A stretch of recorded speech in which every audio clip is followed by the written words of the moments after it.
رضا مند رحمان پڑھو جے طریق ساں باری جو بیان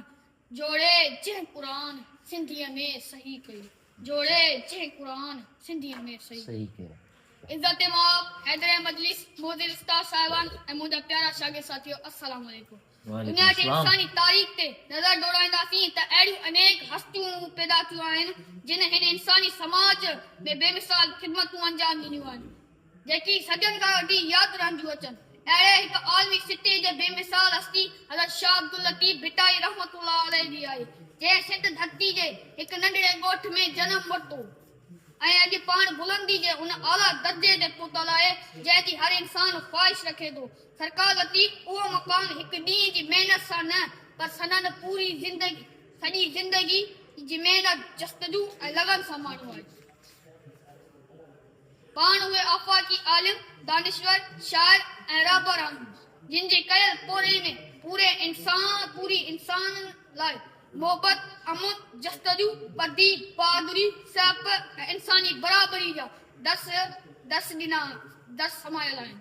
जीअं हिकु जाइ ते पाण फरमाईंदा हू चवंदई तूं बि चओ वाता वराए अॻराई जो करे खटा सो खाए पंध में पाए ॿिए हंधि सरकार लतीफ़ फरमाए थो त वगर कयो वतन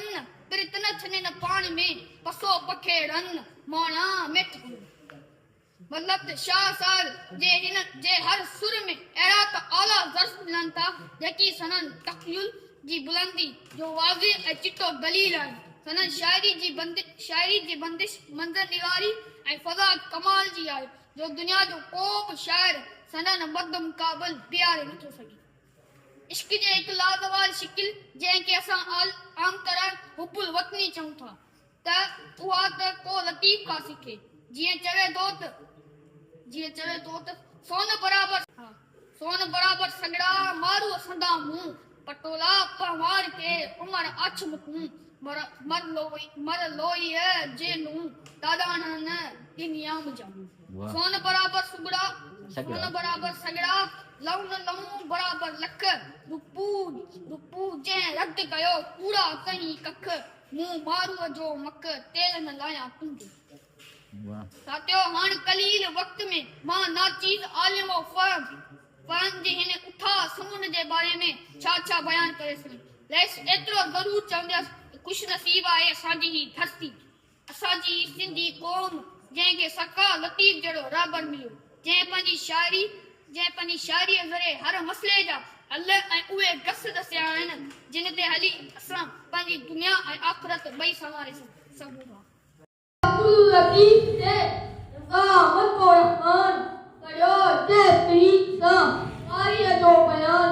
जोड़े जे कुरान सिंधीअ में सही जोड़े जे कुरान सिंधीअ में सही इज्जत मां हैदर मजलिस मोदी उस्ताद साहब मुझे प्यारा शागिर्द साथी अस्सलाम वालेकुम दुनिया जी इंसानी तारीख़ ते नज़र दौड़ाईंदा अनेक हस्तियूं पैदा थियूं आहिनि जिन इंसानी समाज में बेमिसाल ख़िदमतूं अंजाम ॾिनियूं जेकी सदियुनि खां वठी यादि रहंदियूं अहिड़ी हिकु आलमी सिटी जी बेमिसाल हस्ती हज़रत शाह अब्दुल लतीफ़ भिटाई रहमतुल्लाह अलैहि जी आहे जंहिं सिंध धरती जे हिकु नंढड़े ॻोठ में जनमु वरितो ऐं पाण बुलंदी जे उन आला दर्जे ते पहुतल आहे जंहिंजी हर इंसान ख़्वाहिश रखे थो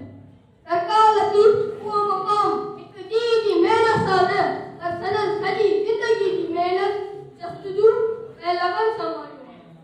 पाण उहे आफ़ाक़ी आलिम दानिश्वर शाइर ऐं रहबर जिन जे कयल पोरे में पूरी इंसान ज़ात लाइ मोहबत अमन परदीद बहादुरी ऐं सियाप ऐं इंसानी बराबरी जा दस समायल आहिनि ये हिकु जाइ ते फरमाईंदा हू चवंदई तूं बि चओ वाता वराए अॻराई जो करे खटा सो खाए पंध में पाए वयो कीने और कीने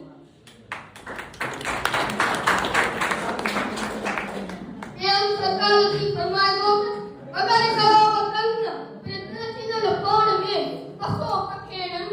माया में मतलब शाह साहब के हर सुर में अहिड़ा आला दर्द मिलनि था जेकी संदसि तक़रीर जी बुलंदी तो वाज़े ऐं चिटो दलील ऐं शाइरी जी बंदिश